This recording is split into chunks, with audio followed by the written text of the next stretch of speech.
morning, everyone. Welcome to Shore Community Church. It's good to have you with us this morning as we continue our Royals series together. We are looking at some of the kings of the Old Testament, the highs, the lows, the triumphs, the tragedies, and the way that these kings point us towards the great king who was to come, Jesus Christ. And so this morning, we're looking at King Uzziah. Not one of the better known kings in the Old Testament, but Brad Carr is bringing this message, and this is a powerful portrayal of King Uzziah. I think you're going to enjoy this. I hope you'll be challenged by it and encouraged by it as this opens up a bigger vision for you of who this king is and his importance in the biblical story. So enjoy this message.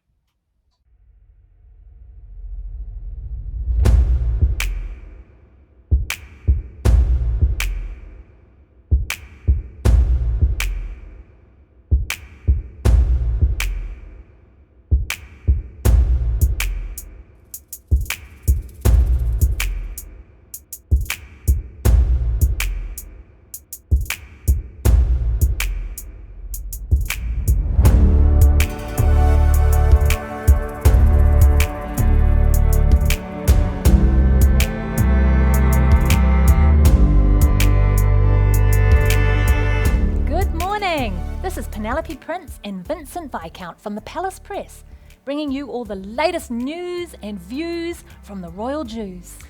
Royal rumours are swirling around the palace today. Something has gone horribly wrong, and all we know for sure is that King Uzziah is missing in action. The much-loved king appeared in public last week and hasn't been seen since. Is he secretly taking a well-earned tropical escape after years of dedicated service? Is he self-isolating? Is he sick? Is it all of the above? Well, let's join Palace reporter Joy Allstaff to see if we can piece the clues together. This is Joy Allstaff, and the rumour mill is in overdrive here at the Palace. We do have a trail of breadcrumbs though, with the discovery of King Uzziah's private Instagram account. The posts tell a story of astonishing success, and to the final moments that hold the secret to his ultimate downfall. Let's take a look. King at 16. I'll serve God with all my heart. Hashtag feeling humble. Honoured to know the prophet Zechariah. Hashtag bestie. Won another war. Hashtag God is with me.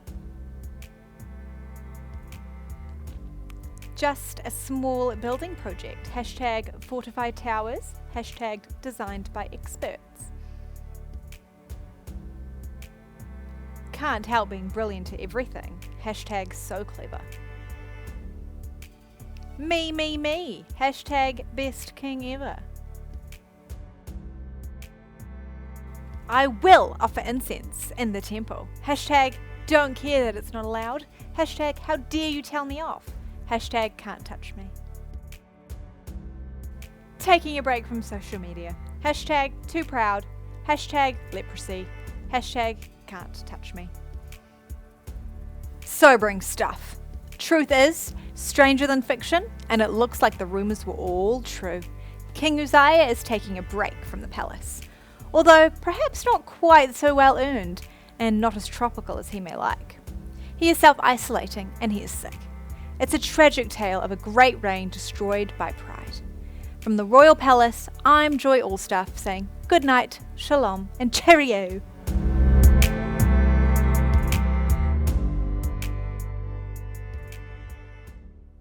Uzziah was 16 years old when he became king, and he reigned in Jerusalem for 52 years. His mother's name was Jechaliah. She was from Jerusalem. He did what was right in the eyes of the Lord, just as his father Amaziah had done. He sought God during the days of Zechariah, who instructed him in the fear of God. As long as he sought the Lord, God gave him success. King Uzziah had leprosy until the day he died. He lived in a separate house, leprous and excluded from the temple of the Lord. Jotham, his son, had charge of the palace and governed the people of the land. Unclean. Unclean.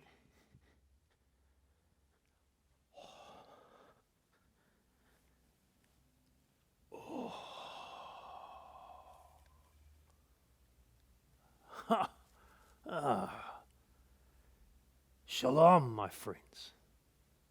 Welcome. So you too have come to see the leper king with your own eyes.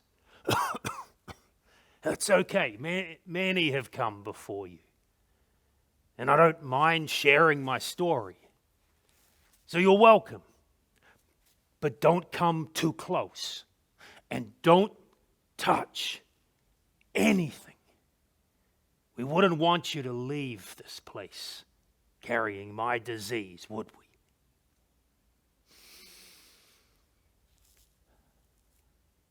My name is UZZIAH, son of Amaziah, son of Joash, king of Judah, descendant of David, follower of Yahweh. And yes, a leper. I was 16 years old when I came to the throne of Judah. My father Amaziah was a good man, a godly man who loved Yahweh. But sadly, just like my grandfather Joash,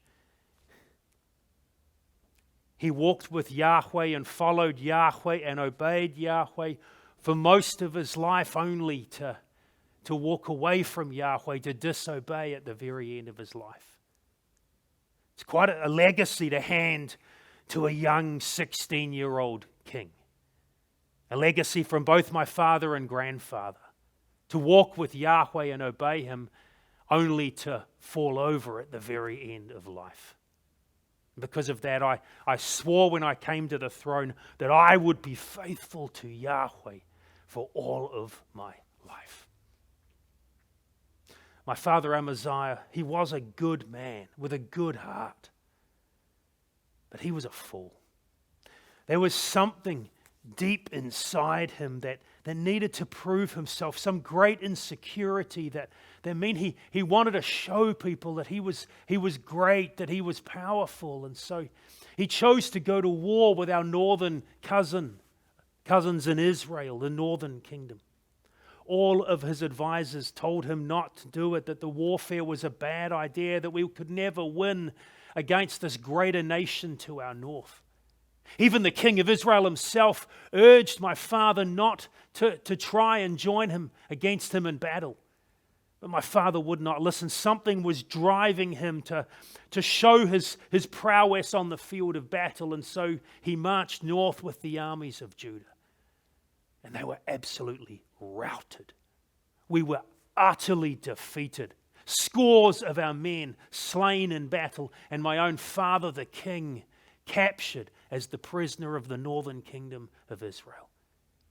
He languished there for months in prison until he was finally released and he came back to Jerusalem. But he was a changed man. Something in him had broken.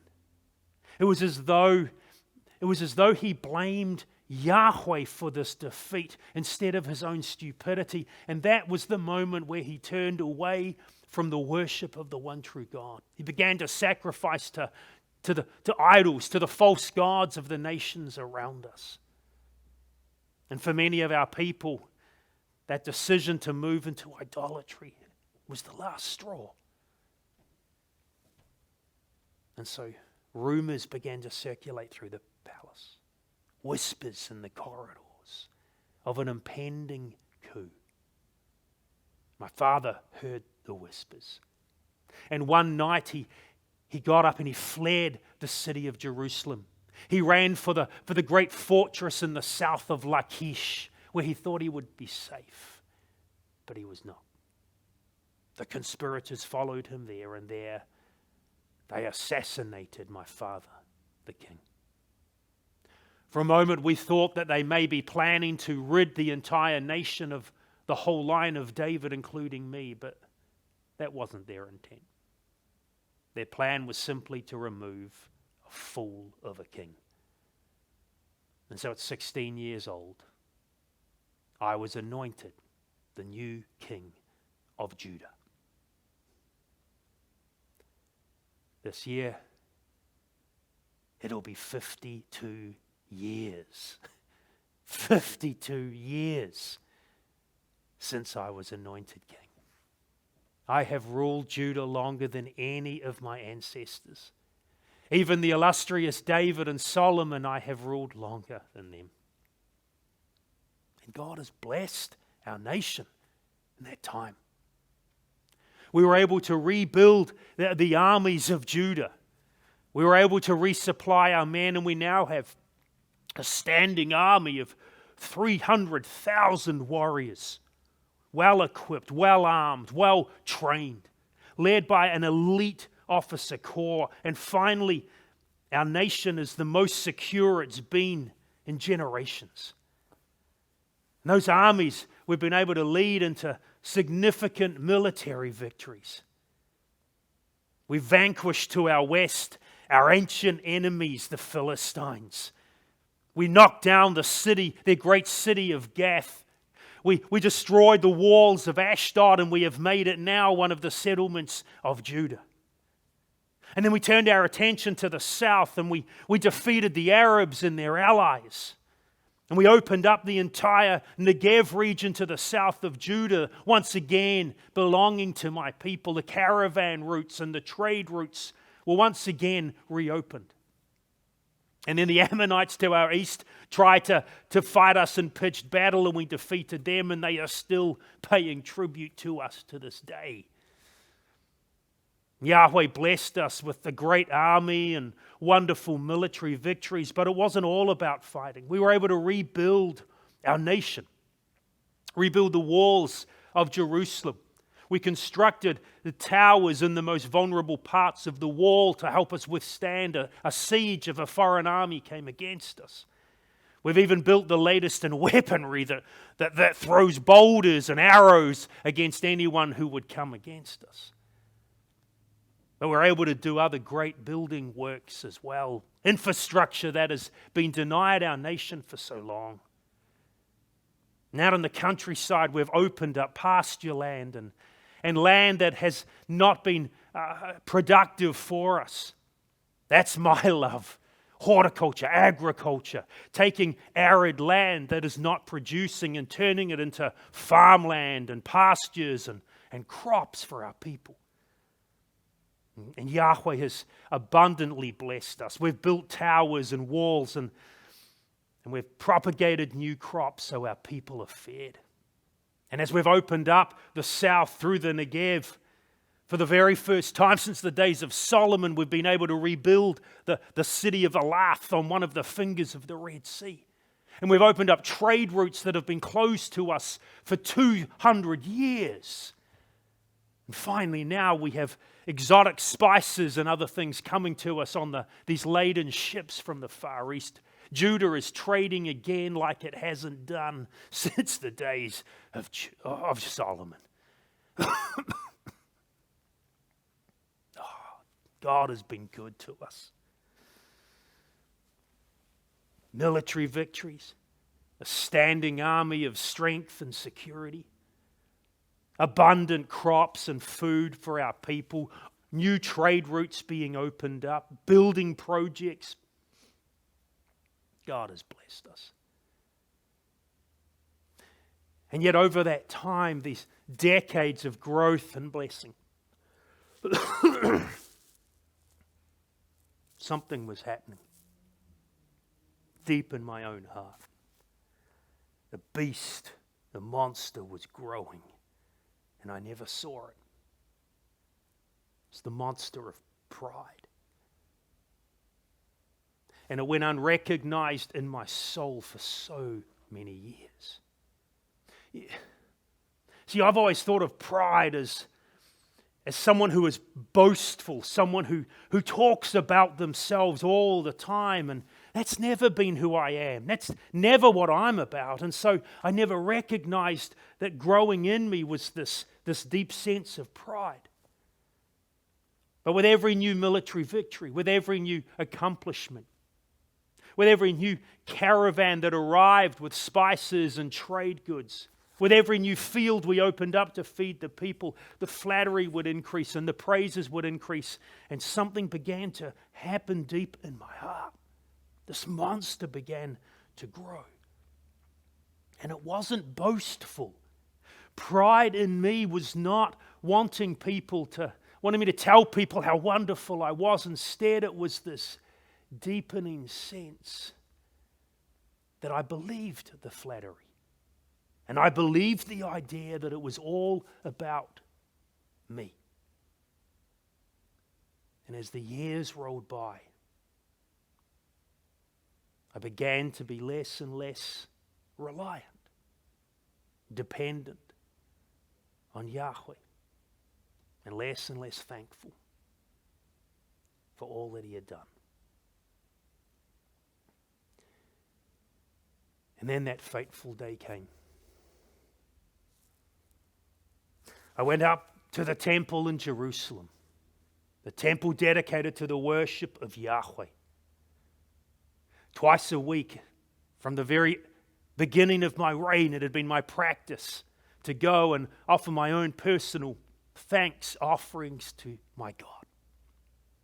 And this day I walked up to the temple, walked through the courtyard into the sanctuary, expecting to see my constant companion, the high priest Azariah, who joined me in my offerings. And for the first time in my reign, he wasn't there. A young priest saw me and came scurrying across the courtyard to inform me that Azariah, the chief priest, was running late. Something about a sick granddaughter or something. But he asked me just to wait, and the priest would be there shortly. And so I stood there in the sanctuary, admiring its beauty. But after a few minutes, I began to grow impatient. What I've realized now is that that's an aspect of pride. The more you believe your own self-importance, the more you don't want to have to wait for people or wait for something because you think you're so important. And after a few minutes, I began to think myself, why should I even wait for the priest? I'm the king after all. Why don't I just offer my own sacrifice? And as I was thinking these thoughts, that's when I turned and noticed the side against the wall of the sanctuary of the temple was the beautiful altar of incense. This was the place where twice a day, morning and night, the chief priest would come and would refill this beautiful, fragrant incense that was constantly burning. And he'd trim the wicks and he'd maintain the flame. And so this incense, this fragrance would continue to rise to Yahweh. It was symbolizing the constant prayers of his people to the God who was always listening. But this morning, for the first time, the priest had not filled it. And I noticed there was a jug on the ground at its feet, filled with new incense oil for the day, waiting. And I thought to myself, well, why not? Why don't I refill the altar of incense, since the priest Azariah still was not here? And I went over to this altar, and I picked up the jug, and I stood poised over the altar, ready to fill it with the incense for the day. And I paused and thought to myself, no other king of Judah has ever had the privilege of ministering at the altar of incense. And then just as I raised the jug ready to pour, I heard a commotion behind me in a loud voice. No, sire! And I lowered the jug and I turned. And there was finally the high priest, Azariah. He was red in the face as though he had run a long distance to get there. But there was more. There was a sense of indignation. There was fire in his eyes. And behind him was dozens upon dozens of the priests, 50, 60, more of them, with looks on their faces of horror and anger and disturbance. Azariah poked his chubby forefinger at me. It is not right for you, Uzziah, he said, to offer the incense on the altar. You are not a consecrated priest to Yahweh. It is unlawful, and you have been unfaithful. You need to leave the sanctuary. And as he spoke these words to me, this rage built up inside me. Who was he to speak to me this way? I am the king. I'm of the line and the family of David. This is my city. This is my country. This is my temple. Who is he to speak to me like that? And I threw the jug of oil to the ground so that it shattered everywhere, and the oil went across the floor of the sanctuary. And I poked my forefinger right back in his face. How dare you speak to me like that? I cried. I am the king. I am the son of David. I am the ruler of his people. Who are you to tell me what I can and cannot do?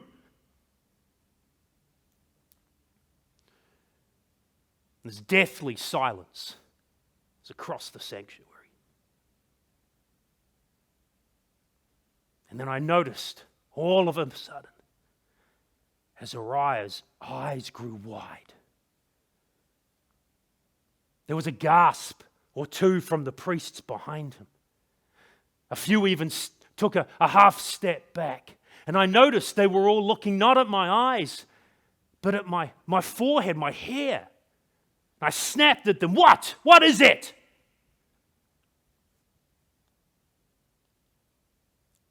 Azariah gulped. So he needed time to collect himself. And when he spoke, his voice was much quieter than it had been. Sire, he said, the skin on your forehead has gone milky white. You have leprosy, sire. You need to leave the sanctuary. Leprosy. Part of my brain began to think through, how could I have leprosy? Who have I been in contact with? I haven't seen a leper anywhere in the city for months. How could I have leprosy? And yet at the same time, there was another part of my brain that instantly knew that is exactly what it was, and I had not caught it from any other leper. It was an affliction. It was a judgment of Yahweh himself. I suddenly felt lightheaded, like I was potentially going to fall, and I reached out and I grabbed the corner of the altar of incense just to steady myself for a moment. And Azariah exclaimed immediately, "No, sire, you can't touch the sacred furniture. You have to leave the sanctuary now, sire. You are unclean." And that's the word that did it. Unclean. I staggered out of the sanctuary. I collapsed into the sand of the courtyard. Unclean.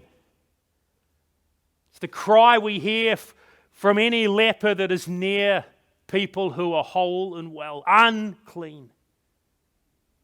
Now that was a description of my life.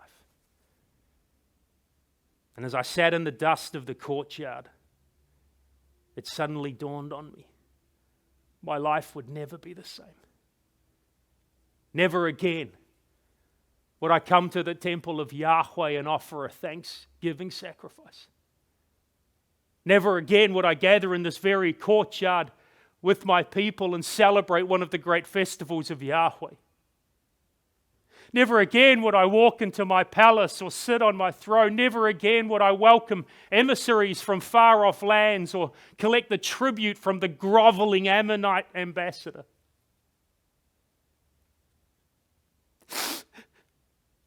Never again would I hug my wife or embrace my children or grandchildren. Never again would I hunt or fish with my friends.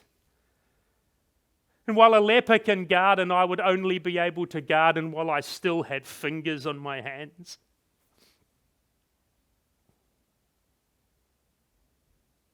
My life changed forever that day. Unclean. And I stood out of the dust, and I walked out of the city of Jerusalem, the city I love. It was 10 years ago now, and I have never been back inside those walls. The next week, they anointed my son Jotham as the regent and my co-ruler. In theory, we ruled Judah together, but no one's fooled. Jotham's the one who sits on the throne. Jotham is the one who welcomes emissaries. He is the real king of Judah now. And me, I'm just a ghost of a king who once was. People ask me, as they come sometimes to hear my story, as you have done today, they ask me, are you angry at Yahweh? Are you angry at the judgment of leprosy he inflicted on you? And my answer is always the same. At first, I was angry as I tried to grieve what had happened. But now I'm not angry. Now I recognize that Yahweh's judgment was actually an act of mercy. Because who knows what that pride, that beast in me, might have made me capable of doing if left unchecked. If I felt I could disregard the book of the law, the word of Yahweh, and offer sacrifice on that altar when I was not allowed to do that, who knows what else my pride might have led me to try if God had not judged me that day. His judgment is an act of mercy on me. And over these last 10 years, I've had opportunity to think more deeply about this sin of mine, this sin of pride. See, I think most of us, as I did many years ago, I just thought pride was when you were boastful, when you were busy telling people about who you were and what you'd accomplished. But now I've realized, as I've reflected in these last years, while pride may show itself in some people that way, that's not pride in most of us. Pride is this growing sense of self-importance that leads us to two things. One is that pride leads us to self-reliance. It leads us to think that it's all about us. Every time we had a new achievement, a new victory, something great happened in our kingdom, and the officials would flatter me and celebrate what had happened, the sense grew in me that I had done this, that it was all about me, and I forgot, my God, that's pride. Yahweh warned us of this in the book of the law. The book of Deuteronomy, as Moses speaks to the people before they go to the promised land, and Moses says to them in the book, when you go into this land, Yahweh says, when you live in houses you did not build, when you harvest crops you did not sow, and as you then build larger houses and sow more crops, do not forget Yahweh your God. And do not forget that all of this is a blessing from His hand. That is pride, my friends. And that's what pride looks like in our lives. The more success we have, the more achievements, the better things go, the more tempted we are to forget that all that we are and all that we have is a blessing from on high. Pride leads us to self-reliance. But the other thing it does is it leads us to self-glorification. The book of the law, the very first book of beginnings, we're told that Yahweh made us, all of us, in His image. It means we're to reflect Him and His character and His goodness. We're like mirrors of this infinite God. That's who we all are. And part of our role in His image is to reflect His glory.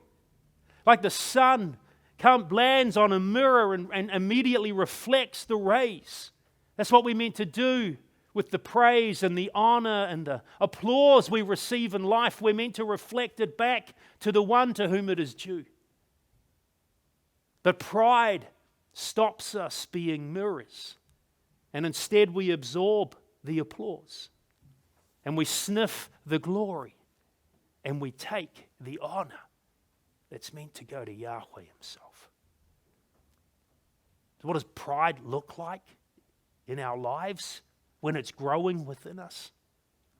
It's a failure to trust and rely on Yahweh. And it's a failure to thank Him and give Him glory. So am I angry at Yahweh? No, my friends. No. Because this judgment, this disease, has stripped me of my pride. I'm not self-reliant anymore. I'm totally dependent on my God. And I have nothing to glory in as my body rots away. It's a very harsh lesson to learn. So here is my invitation, friend. Learn my lesson from me, and do not make the same mistake I did. Do not let the beast of pride take hold in your soul. And don't let the sense of self-reliance and self-glorification grow in you. So can I ask you a question this day? Is there any part of your soul, your heart, in which you see pride lurking in the corners? Is there any sense in your life right now where you are not utterly dependent on Yahweh in every aspect of life? Is there any sense in which you have sniffed the glory and stolen the glory and taken the applause instead of passing it on in joyful thanksgiving to Him? Because that, my friends, is pride. And here is my lesson, my friends. Pride, if left unchecked, isolates us from God and others. Because that's my life now. Utterly alone. Isolated. Because my pride was left unchecked. Don't let pride grow in you and isolate you from God and others. That, my friend, is my story. That is the lesson to be learned from my life. That is the legacy of the leper king. Unclean, unclean.